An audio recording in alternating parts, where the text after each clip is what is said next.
தயவு செஞ்சு டிவிக்கு அச்சு வேண்டாம்.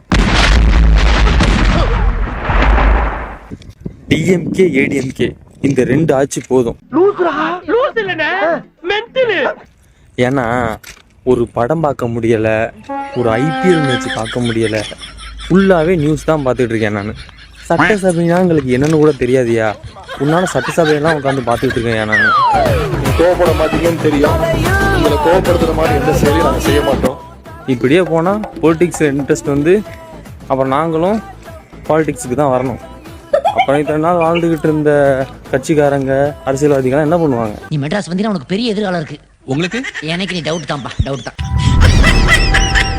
கேட்ட பையன் சார் இந்த பால்சாமி.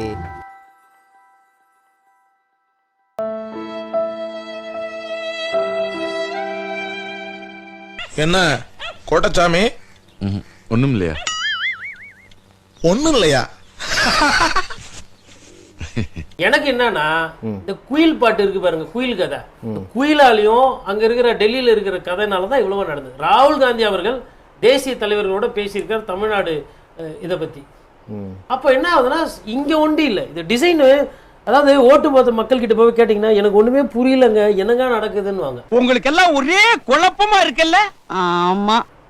இப்ப என்ன ஆகி போச்சுன்னா ஓட்டு போட்டது ஜென்ராம் சார் சொன்ன மாதிரி 108 சீட்டு தான் வந்து தாவேக்கா. இது இப்படியே போச்சுன்னா 214 தொகுதியிலுமே வந்து நாங்க விஜய்க்கு ஆதரவு.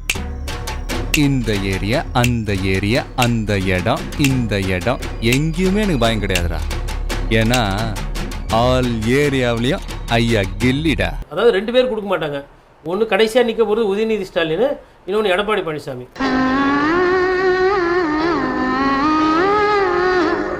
அது 2 கழிச்சிட்டிங்கன்னா 231 தொகுதி. ஒன்று விஜய் ராஜினாமா, மிச்சம் 231. ஒன்று கேஸில் இருக்குது.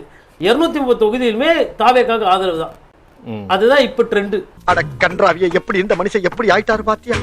அரசினுடைய ஆலோசகராக ஒரு ஜோதிடர் நியமிக்கப்பட்டிருக்கிறார் முதன்முறையாக. அதற்கு என்னுடைய நியமிக்கப்பட்டிருக்கிறது வந்து தாவேக்காவோட செய்தித்துறை. ஜோசிடம் சரி எப்படின்னா வச்சுக்கலாம். பட் அரசான ஜோதிடர் அவர் தான் கிளைம் பண்ணார். அரசான ஜோதிடராக தான் தன்னை கிளைம் பண்ணார். அவர் நியமிக்கப்பட்டிருக்கார். அவருக்கு என்னுடைய வாழ்த்துக்கள். ஏன்னா தமிழ்நாட்டில் இதெல்லாம் ஒரு புதிய நடைமுறைகள் நம்ம பார்க்கிறோம். தமிழ்நாடு அரசின் ஜோதிடராக அவர் நான் அப்படி சொல்ல வரல. அரசின் ஆலோசகர் சம்திங் அந்த மாதிரி சிறப்பு அதிகாரி வேற ஒன்றும் இல்லை. ரைட், அது தாண்டி வரும். அப்புறம் யாரோ ஒரு ஜோதிடரை வந்து இப்ப ஏதோ ஒரு அரசு பொறுப்புல மரியாதைக்கு முதல்வர் போட்டிருக்காருன்னு சொன்னாங்க. ரகசியமா ஜோசிக்காரங்களை வச்சு திமுக காரங்களா ரகசியமா பார்த்துட்டு இருப்பாங்க. பிராமண ஆடிட்டு பிராமண வக்கீல வச்சுக்குவாங்க. ஆனா வெளியே பிராமண வேஷம் போடாம உள்ளபடியே ஒரு பிராமணரை நிறுத்தி மந்திரி ஆக்கி ஒரு ஜோதிடர் அரசு பொறுப்பு கொடுத்துருக்கல எந்த தவறுல திமுக மாதிரி சித்து விளையாட்டு படம் நேரடியா பண்ணிருக்காங்க. நான் சொன்னேன்லங்க டிவிக்கு வந்தா ஒரு மாறுதல் வரும்னு. எங்க கடையை சுத்தி நிறைய போலீஸ் செம்ம இது.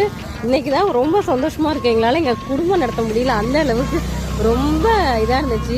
இப்ப ரவுண்டு கட்டி அடிக்கிறாங்க. இங்க இந்த இடத்துல ஒரு ஒயின் ஷாப் இருக்கு. இப்போ இங்க போலீஸ் நிக்கிறாங்களா? இந்த இடத்துல ஒரு ஒயின் ஷாப் இருக்குங்களா? அங்க பாருங்க, அந்த இடத்துல ஒரு கடை இருக்குங்களா? அந்த இடத்துல ஒரு ஒயின் ஷாப். மொத்தம் 2 ஒயின் ஷாப் இதை சுற்றி. எங்கள் வீடு பார்த்திங்கன்னா அது அந்த இடத்துல தான் இருக்குது. அங்கே எல்லாமே இங்கே வந்து குடும்பமே நடத்த முடியாது. அந்த அளவுக்கு வந்துட்டு வெறும் குடியாரங்களுடைய டார்ச்சர் அந்த அளவுக்கு இருக்கும். எங்களால் இந்த இடத்துல இருக்கவே முடியாது. இப்போ தான் இன்றைக்கி வந்து ரொம்ப அனௌன்ஸ் பண்ணி போலீஸ் பிடிச்சிட்டு இருக்கிறாங்க. பார்க்கும் இது எந்த அளவுக்கு நீடிக்குதுன்னு. பத்திரிகை நடத்தினா நாடு எங்க விளங்கும்? என்ன அது சொன்ன நான் திரும்பி சொல்றேன். 1,30,00,000 பேருக்கு 5,000 தந்தார் ஸ்டாலின். அந்த வழி பார்த்தா 2,60,00,000 பேர். ஒரு வீட்டுக்கு 2 ஓட்டு, வீட்டுக்கு 2 ஓட்டு உழுந்திருக்கணும். அதே உழுவுல என்னால தாங்க முடியலையே. அந்த 5,000 இருந்தாலும் அவங்க அப்பா விட்டு போனோமா? ஒரு பத்திரிகையாளனுக்கு சொந்தமா புத்தி வேணாம். இது போதையிலே வந்து பேட்டி கொடுப்பியா? எளிமையான கேள்வி கேட்கிறேன். மதிமுகவுடைய பொதுச்செயலாளர் வீட்டுக்கு வந்து திரு விஜய் போறார். அந்த வீட்டுல வேலை பார்க்கிறவங்களை அறிமுகப்படுத்துறாங்க. இவங்க எல்லாம் விசிலுக்கு ஓட்டு போட்டோம். உங்கள் வீட்டில் வேலை பார்க்கிறவங்க கூட உங்களுடைய கட்சிக்கு ஓட்டு போடணும். காங்கிரஸ் கட்சி அலுவலகத்துக்கு திரு விஜய் செல்கிறார். நேற்று ராகுல் காந்தி வந்தது அந்த கொண்டாட்டம் இல்ல. ராகுல் காந்தி நேற்று போறார் அந்த இடத்துக்கு. அதே சத்தியமூர்த்தி பவனுக்கு அங்க கொண்டாட்டமே இல்ல. அதே சத்தியமூர்த்தி பவனுக்கு தமிழக முதலமைச்சர் போறார். அள்ளி கூச்சி ஆடி செல்வ பொண்ணைக்கு உள்ள போக முடியல. அந்த கூட்டம். அப்ப உங்களுடைய தலைவரோட பெரிய ஈர்ப்பை ஏற்படுத்திருக்காரா? மதிமுக தலைவரோட வீட்டுல அவங்க வீட்டோட பெரிய இன்ஃப்ளூயன்ஸ் பண்ணிருக்காரா? வைகோவோட பேச்சால 1,00,000 பேர் திசை மாறி இருக்காங்க. 1,00,000 பேர் ஈர்க்கப்பட்டிருக்காங்க. அப்படி எடுத்து தோலை துண்டை போட்டோம்னா அவர் வீட்டு வேலைக்காரமா வந்து இப்ப மாறி போயிருச்சா? அவங்க வீடு கூட இருந்தவங்க மாறி போயிருக்காங்களே, அவங்களே சொல்றாங்க. காங்கிரஸ் கட்சி அழுத்த உள்ள நுழைஞ்சா எள்ளு போட்டா எள்ளு விழாது, அவ்வளவு கூட்டம். அவங்க பூரா வந்து திரு விஜயை பார்க்க வந்திருக்கு. திருமாவளவனோட கட்சி அரசுல அவரே போக முடியல, சட்டையை பிரிச்சு விட்டாங்க. அவ்வளவு தூரம் கட்டமட்ட கட்சி அவ்வளவு கூட்டம், ஒரே வெளியில சவுண்ட் அள்ளுது. விடுதலை சிறுத்தைகளை பத்தி நேத்து நீங்க என்ன சொன்னீங்க? விடுதலை சிறுத்தைகள் அவரை பத்தி என்ன சொன்னாங்க? அப்ப யார் வந்து நிக்கிறாங்க? அப்ப தெளிவா இவர்கள் என்ன பாலிசி வச்சிருக்காங்க, என்ன சித்தாந்தம் வச்சிருக்காங்க, என்ன லீடர்ஷிப் வச்சிருக்காங்க? ஏன் என்னுடைய ஏரியாலே, என்னுடைய வீட்டுல, என் கட்சி அலுவலகத்திலேயே என்னோட இன்னொரு கட்சி தலைவர் பாப்புலரா இருக்காருன்னா வேறிவா. இது வெறும் ஸ்டார்டம் கிடையாது, இது வெறும் ஹீரோயிசம் கிடையாது. உங்களுடைய கட்சி நீங்க எங்க வச்சிருக்கீங்கன்னு பாக்கணும். அப்ப அதிமுக உடைச்சிட்டு போயிட்டாருன்னு அப்படி உடைச்சிட்டாரு சதியா பாசிசமா, அது கிடையாது. நீங்க எங்க இருக்கீங்க? இன்னொருத்தர் வந்து அசைச்சு போறதுக்கு அது கோட்டையா ஓட்டையா? ஒரு கோட்டை ஒருத்தர் வந்துட முடியுமா?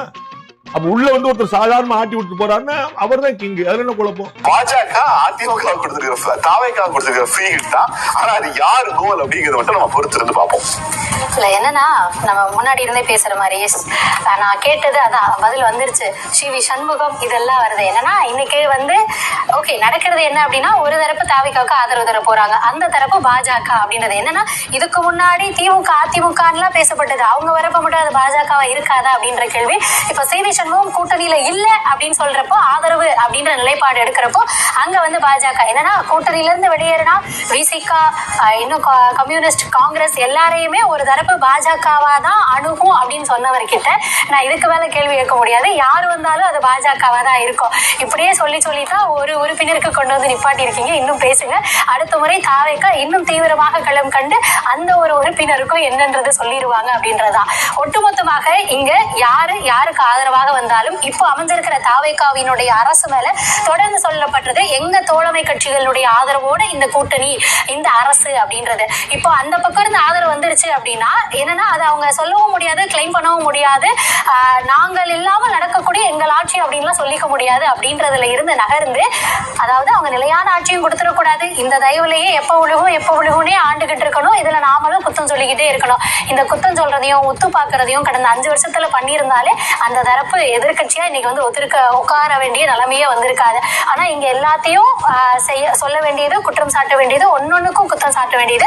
இன்னொன்னு சிவி சண்முகம் தரப்பு ஆதரவு எடுக்கிறாங்க, அந்த நிலைப்பாடு எடுக்கிறாங்க அப்படின்ற பட்சத்துல அவங்க மேல இப்போ இருந்தே பாஜக சாயம். நாளைக்கு நிலைப்பாடு தெரிவிக்கப்பட்டால் கண்டிப்பாக அது பாஜகவினுடைய வேலை அப்படின்னு சொல்வதற்கு எல்லா இதுவும் இருக்கு. ஏன் இங்க யாருமே சுய புத்தியோட செயல்பட மாட்டாங்களா? யாருக்குமே ஒரு நிலைப்பாடு தெரிவிக்கிறதுக்கான உரிமை இல்லையா அப்படின்ற கேள்வி. இன்னொன்னு ஏதோ சொன்னீங்களே,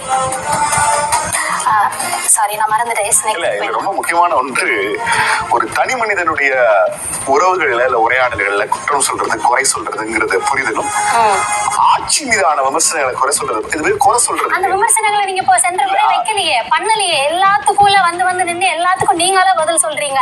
அந்த மாதிரி பண்ணாதீங்க. அங்க என்னன்னா அங்கொன்றும் இங்கொன்றுமாக நடந்ததுன்னு அங்க சொல்லி இங்கிட்டு வந்தோம்ல.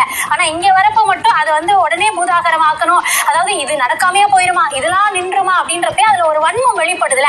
அதையும் பண்றீங்க. அது அங்க பண்ணியிருந்தாலே அதுவும் குற்றம் இல்லாத மக்களுடைய கிரவுண்ட்ல என்ன ரியாலிட்டி அப்படின்றது தலைமை காதுக்கு போயிருக்குமே. அங்க அந்த அப்படியான ஒரு சருக்களையும் ஒரு சரிவையும் அங்க சந்திச்சிருக்க வேண்டாமே. களத்துல என்னவோ அதை பேசலாம், அதை எல்லாரும் பேசலாம் அப்படின்றதுதான். இப்போ நான் இந்த தரப்புல முன்வைக்கிறனாலேயே குற்றம் குறை இருந்தா நான் பேசாம நிக்க போறேன்றது கிடையாது. அதை நீங்களும் பண்ணிருக்கணும், பண்ணுங்க அப்படின்னு நான் சொல்றேன்.